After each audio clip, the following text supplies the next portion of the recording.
On the 16th of September, Teresing saw her lady descend from above, accompanied by little angels. Mukha lang ang nakikita ko. Maliliit. Then the angels, no, beside her, as she came down, no, nawawala isa-isa. But as the lady reached the vine, Teresing observed that there was a look of sadness on Mary's face. This was to be the beginning of a series of messages directed towards 2 unbelieving nuns. Little one, 2 of my daughters refuse to believe me. They dislike you also. Pray for them, and let no bitterness find place in your heart. Then the lady went on to request that her image be struck. I want a statue of myself to be made so that my little ones can see me.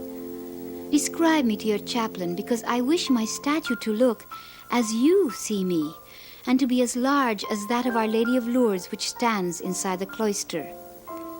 Months later, this statue would become the object of public scrutiny and veneration, and there would be reports of all sorts of unusual occurrences and supposedly miraculous events connected with this image. This request for a statue parallels that of the one given at Rue de Bac, the fulfillment of which was to become Saint Catherine Labouraise's lifelong burden. From the 17th to the 26th, the Virgin conversed at length with Teresing, giving her many messages, some of them for her own spiritual growth, others for the community and the outside world. The emphasis or the stress, no, was on humility, simplicity, penance, prayers. What most needed is praying the rosary. But praying with devotion, not mechanical, no? Meditating while praying the rosary, which very few understand. Mary also requested that she be honored on Saturday and entrusted Teresing with several secrets. Yes, there. But I cannot commit myself. No. There's also one for me, one for the community, no, Lipa, and one for the world. And I'll tell you this much, no? Although you will not find it there. One for China, not Russia. There is another one, she says, which concerns Mother Cecilia. Both Teresing's and Mother Cecilia's accounts continue to specify, however, that Mary grieved over the unbelief of the 2 nuns.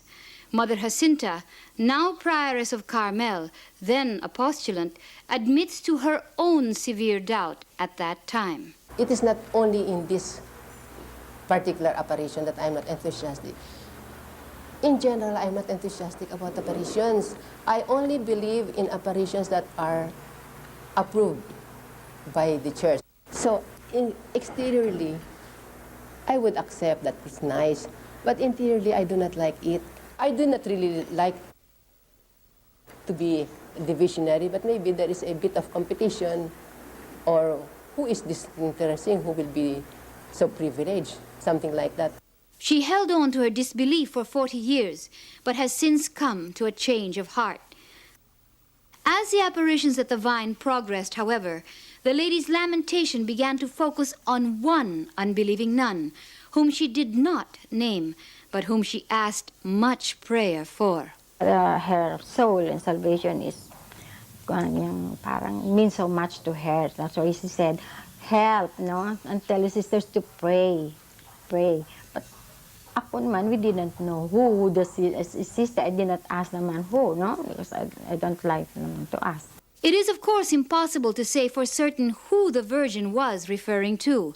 But some of the nuns recall one particular novice, held in high regard by the community at the time, who was unusually vocal about her opposition to the apparitions. During those days, I could hear her ridiculing me, ridiculing Mother Cecilia. Suddenly she came and then she shook my head. Yeah, she shook my head like that. And then she told me, ikaw, para kang bata. Sunod ka ng sunod. Hindi ka maniwala. To my daughter who does not believe me, I do not oblige you to believe. It is enough that you do not believe. But do not block nor debase my sacred place, nor despise my words. Many times she is not joining our community. The next morning, because of the message that the apparition should be blessed by Monsignor, by the Bishop, I didn't see her, but I think she did not join. And this novice told me, I remember that very well. She said, "Why do you go here? It's better to go to the Blessed Sacrament." I do not oblige you to listen, nor to obey them if you do not wish to, for you have free will. Neither should you honor me on Saturdays if you are not inclined to. Perchance, this will be my last message for you. Coincidentally, the novice was among the many who were to subsequently leave Carmel within the year. Sister Clotilde fully believes that this novice had intentions of discrediting the apparitions. She cannot, however, remember the novice's exact words. Parang she will do something against contradiction to the apparition. She must believe me if she wants to possess peace of spirit, and also for the sake of my son. Sister Clotilde remembers when the sister in question left the convent. Well, that time she became very thin, very thin. And you know, her eyes are very sharp, like those who are dying. Now, the eyes is very sharp. You will be afraid. Nakita ko siya nung paalis na, nasa big room. Pero hindi kami nag-usap. Kita ko lang siya. Kita ko ang expression ng mukha niya. Parang yung nakakatakot na... Kita mo talaga siya, pero parang nakakatakot dahil ang tao pagkakontra sa isang bagay. Nakita mo sa expression ng mukha niya. Sister Clotilde recalls that this novice was in charge of the garden and that when she left, the prioress reportedly received a message from the Virgin saying that she would continue to bless that girl. And pray for her, that is their message. Then, she said that, pull all the roses in the garden and burn it. But aside from this novice, did you know of anybody else who was unresponsive to this? You mean like me? Yes. No. Yes. So basically it was just you and Sister. Yes. It is not known whether the novice in question did have a hand in discrediting the apparitions, but the lady's message, "Do not block or debase my sacred place, nor despise my words," seemed to prophesy the harrowing events in the months and the years to come. Despite the strong warnings, however, Teresing maintains that as far as she is able to remember, it is God's great love for souls that pervades the entire corpus of the Virgin's messages. To stress this theme, Mary revealed that any soul who doubted her son's love gave him great pain, and therefore also wounded her own heart deeply. She went on to describe her meeting with Jesus at Calvary and said, "Meditate on this and see how much the mother and son worked and suffered together to save the world." Is this then why Mary has manifested herself over and over again for the last 150 years? If only to tell her children that there is a God in heaven and that He does love? This theme has unfailingly pervaded each and every visionary's testimony throughout the history of Marian apparitions. Could there be truth then to Teresing's story? How could a sheltered girl, who hardly ever read anything except notes on a music sheet, be capable of such profundity? Would it be impossible to believe that grace had fallen superabundantly upon the little monastery of Lipa?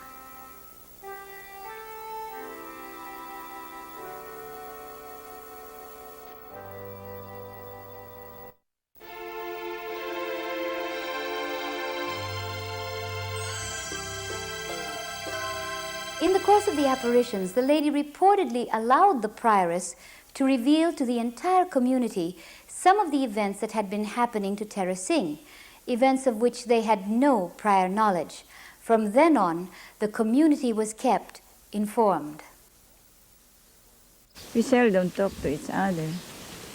But then when we have recreation, that's the time when some news are told to us.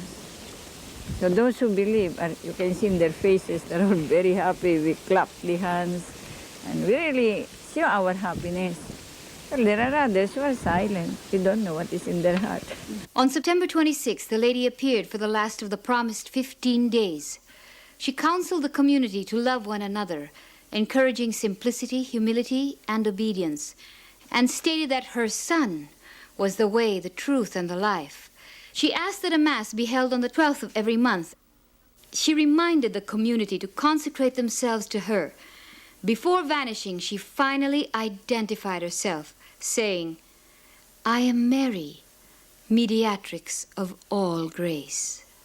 Not all graces? No. Mary. Mediatrix of all grace. And then she blessed and left and disappeared. After the 15 apparitions at the Vine, petal showers began to recur with increasing frequency inside the cloisters. On September 30, the nuns found their cells scattered with petals. On October 3, hundreds of petals covered the entire staircase where Teresing and the prioress had struggled with the devil. We were all in the chapel.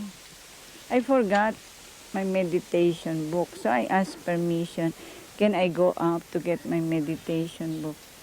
When I went up, I saw the whole stairs carpeted with petals.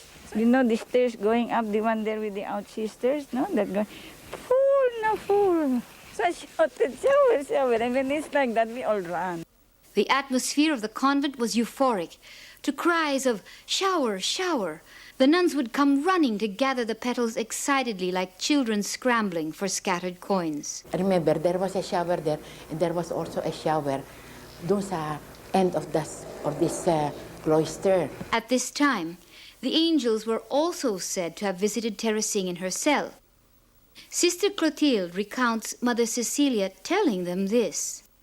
Then she said, one time, Teresita is playing with the angel Jack and Poy.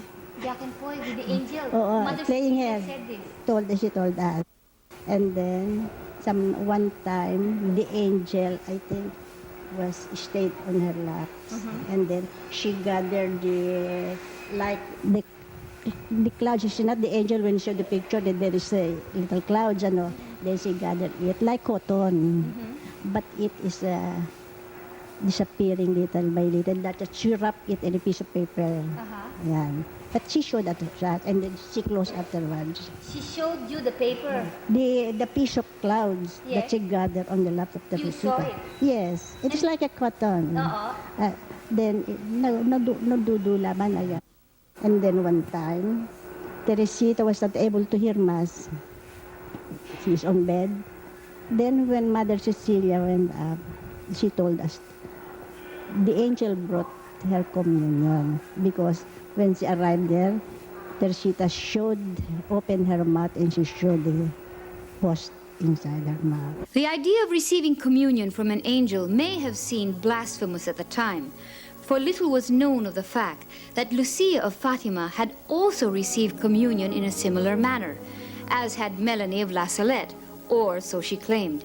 And much later at Garabandal, there would be actual footage of what looked like a host materializing on a visionary's tongue, which she claimed was administered by an angel. Since then, so many other apparitions have been reported, and only a handful so far have been approved by the local bishops. And of the others, it is only in the last few years that documentation on these have been available. But there is an indication of this same manifestation in at least the events reported on Peña Blanca, Chile. Other incredible events were said to have taken place. There are accounts of a bluebird sighted within the convent premises during the apparitions at the Vine. It's a ganito kalaking bird. As big as the kalpati. Like doves, but blue. Usually it stops on top of a tree. Sometimes on top of the house, of the roof, sometimes just on the perching on a plant. And you'd hear the sound. It's really singing, no? I don't know if that's singing or what. Basta we heard the voice. Basta magbatian namin, dudungaw ako. We are not allowed to to peep, but we peep because the bird is there. So I would drive, always run and look for the bird. The bluebird somehow figured prominently in the events, for in those days almost everyone was aware that it was somehow connected to the apparitions. A mass was held at the apparition site on October 7 as the Virgin had asked, and the entire community consecrated itself to Mary following the devotion of Saint Louis Grignon de Montfort. During the time of the apparitions, the nuns found in their cells little messages signed BVM, in a handwriting unlike Teresing's or Mother Cecilia's. There were also accounts of a spinning sun, of a strange light on top of the vine, of plants in the garden turning to face the apparition site, or a cloud-like figure seen descending from the skies, and the heady fragrance of roses or azucenas that would often fill the cloisters at unexpected times. Teresing had several other mystical experiences, impossible at this point to render in all its incredible detail, but these may one day be published. The prioress documents, for instance, that the girl had visions of the Sacred Heart, of a multitude of angels and saints, of Saint Cecilia and Saint Therese of Lisieux in particular, and of a lady with whom she took long walks in a lovely garden full of birds and flowers. The postulant was also seen to lose consciousness, and then to silently reenact, while lying on the floor, the agony of Christ on the cross, a phenomenon witnessed by the prioress, Bishop of Yar, and the rest of the community. So, naka-stretch arms siya, but her hands are closed like that and very stiff. You cannot move. Even if you try to move, you cannot move. As if she is unconscious like that.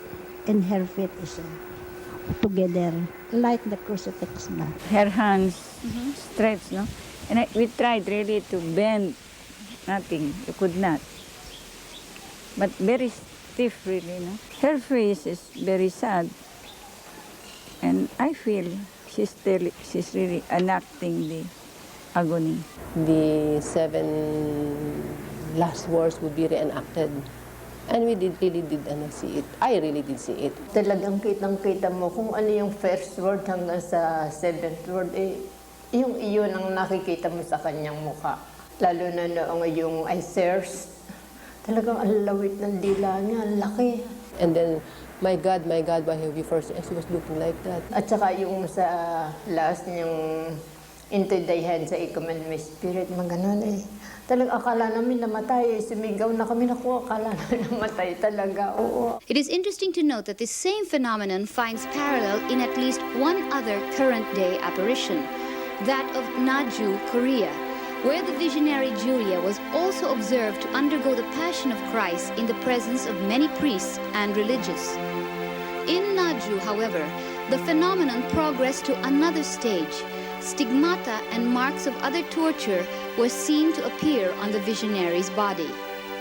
Mary appeared one last time at the vine. On November 12th, she came with this message: "Pray, my child. The people do not heed my words. Tell my daughters that there will be persecutions, unrest, and bloodshed in your country. The enemy of the church will try to destroy the faith which Jesus had established and died for. The church will suffer much. Pray for the conversion of sinners throughout the world. Pray for those who rejected me and those who do not believe my messages in the different parts of the world. I am really sad but consoled by those who believe and trust me.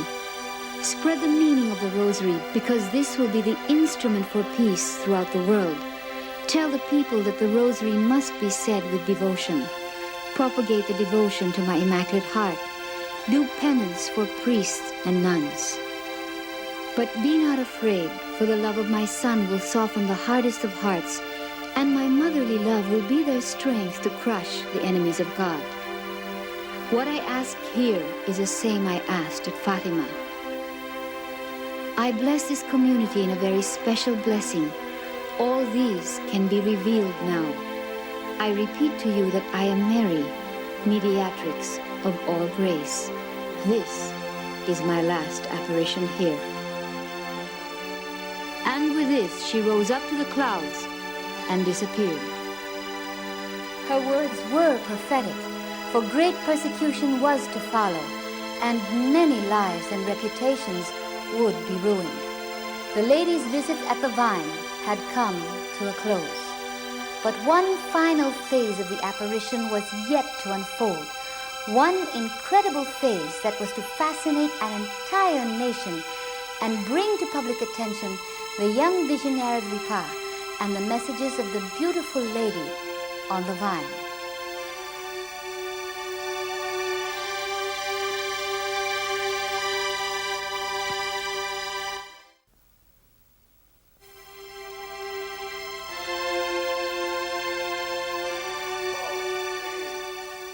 Two days before the Virgin's final apparition, petals had begun to fall outside the convent building. Mary had indicated in her last message that people would come, and so they did. In the succeeding days, more such showers were reported, and as word spread, people began to flock in increasing numbers to the convent grounds. But Monsignor Alfredo Versosa, Bishop of Lipa, was not pleased with these developments and had ordered the Carmelite sisters to withdraw the statue from public veneration. Aside from the eyewitness testimonies, we have the accounts of Monsignors Racelis and Salvatus, who had both heard of this from Bishop Oviar on one of the rare occasions when he commented on Lipa. Bishop Godofredo Pedernal, on the other hand, related what he had heard from another witness, a certain Romy Malabanan, who has unfortunately passed away. When Bishop Bersosa heard about this, there were many people coming to it. He would like to stop it. Because Bersosa is a man who would not believe so easily. Sabi ng madre, Monsignor, how about coming to the monastery and visit us? sabi ng obispo, to visit you? No, I will go there not to visit you, but see to it that my orders is going to be fulfilled. On the afternoon of November 19, he hastened to Lipa in anger, determined to chastise his auxiliary bishop and to put an end to the entire affair. When he reached the place, the monastery, when he opened the door, a shower of roses at his very steps came. A shower of petals fell on him, and he knelt down, and he could not utter any word. His feet were surrounded by petals. Nagulat yung obispo. Yun, may dinampot na ganyan. Petal of flower. Madami. Almost one plate. Almost one plate. And the bishop started looking around, trying to find where the petals came from. That was the only time I witnessed the shower. According to Romy, the old man knelt down, and then he prayed. And then, when the sisters came out to talk to him, He was speechless. He was astounded. when the bishop left, he told the prioress, you can return the statue to the window. And by that, he did not prohibit anymore the people from going to the place, and he did not prohibit the celebration of Mass. We sent some of those petals to Rome. They had me written the letter to the Pope as a private gift, telling the Pope of the events here, personal, not official. But that was not the bishop's only experience with the petals. Armando Mendoza Jr., the barangay captain of Granja, remembers one incident when, as a sacristan, he had helped the bishop dress after Mass. Umalik ako sa kamay, tapos inalis ko yung kanyang sapatos. Sabi ko, Bishop, kayo pala nagtatago ng mga roses sa inyong sapatos. Bakit ilang petals ito? Sabi ba, hindi ko, wala yan. Wala kaninang umaga nung alisin ko yan. Nung isuot ko, wala yan. Kako siya. Pumunta ko sa loob ng yung sapatos. Akin na ho.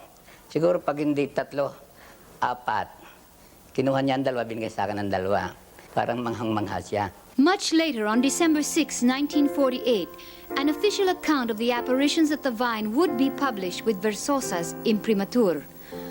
With the bishop's sudden turnabout, crowds increased.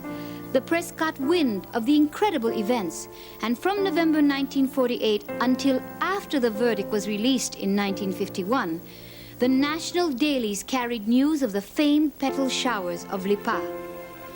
International publications were also later to carry stories of the astounding showers at Carmel.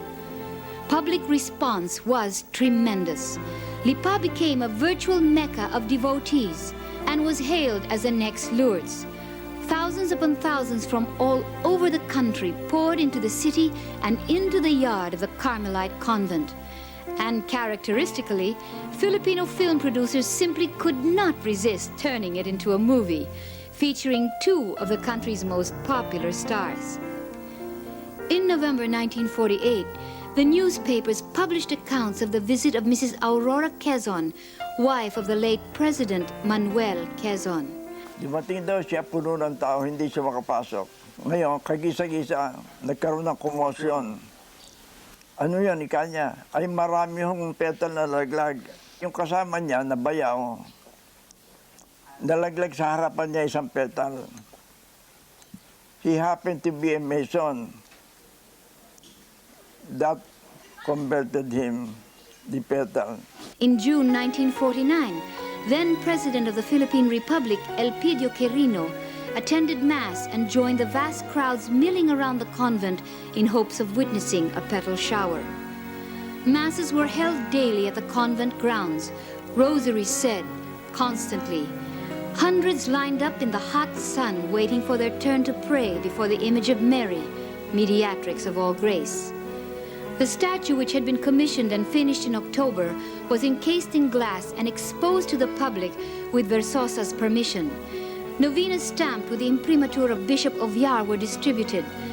In May 1949, prominent leaders of lay Catholic organizations, which included top government officials, issued a manifesto urging a national novena from May 22nd to 30 to the Blessed Mother, mediatrix of all grace. This was to culminate in a great communion all over the Philippines. Moreover, a church to be known as the Chapel of Our Lady Mediatrix of All Grace began to rise, funded entirely by public donations and finished within the brief span of 2 years.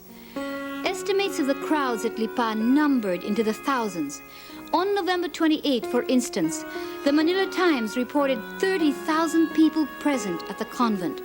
On January 23, 1949, during the laying of the cornerstone of what was to be the Church of Our Lady Mediatrix of All Grace, a ceremony officiated by Bishop of Yar with numerous priests in attendance, crowd estimates range from 20 to 70 to 500,000. So great was the national preoccupation with Lipa that in March 1949, the country's flag carrier, Philippine Airlines, began a series of special chartered flights from Manila to Lipa and back at the cost of 250 pesos.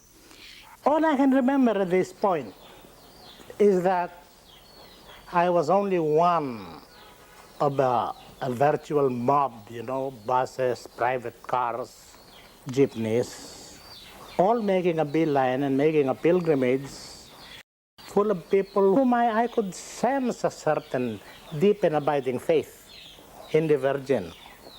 I saw cripples, I saw sick people brought there, and I could see. You know what it reminded me of now would be the same atmosphere that I saw when I went to Lourdes. The same faith was there, the same fanaticism, if you wish. And here were all these people, all of them waiting, most of the time vainly, for another shower of roses so that they could go home with one of these precious petals. Yung sinabi ng tao ng shower, I forgot that I was a sister and I sat on the windowsill and I placed my leg like that, then the other one followed. And I even picked and I was really excited because talaga nanginginig ang kamay ko, nalalamig, and then ito, mga balahibo ko ganyan, no? And I was really trying to get each and everything. And then, pagka nandun ako magaganda, pagkatapos makikita ko doon naman ang pwesto kong ganun. And I really kept them. Ang mga tao, parating sa itaas nakatingin. Nag-aantay na. Maya-maya nagsisigawan sila. Magsashower ka, namamango. Dahil yun ang sign na madadating ang petal at namamango. Naglabasan kami. Nakita namin mataas na mataas. Hindi sa tabi, hindi sa basta talagang kita yung galing talaga sa sa lapa. Parang madaming may itim sa langit. And I saw petals, rose petals, red rose petals falling. Not falling straight, but sort of fluttering down. Nasama-sama sila. Hindi sila nag-iwahiwalay. Pero may direction sila ng pinupuntahan. Parang gumaganon-ganon sila. There were only very few petals falling from out of nowhere. We didn't know where it came from. It cannot come from anybody. We just saw it flying, the petals flying. Newspaper accounts report that on unusually windy and rainy days, when even military planes were grounded, the petals would fall in a straight, vertical direction and only within the convent premises. The petals were falling, fluttering down in spite of the breeze going across the courtyard. There was this mad scramble to get them. Naghahagi pa sila, nadampot sila. May rosas, merong puti. We everybody try to grab the petals. Sariwa, na ang kulay niya medyo dark rose, medyo makapal na parang velvet. Bishop Godofredo Pedernal, who was then rector of the seminary, had 2 encounters with the shower. Personally, twice I saw the shower of petals.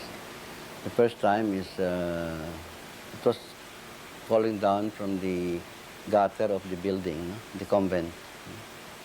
And so when the petals were falling like that to the ground, and people went up climbing the grails of the convent.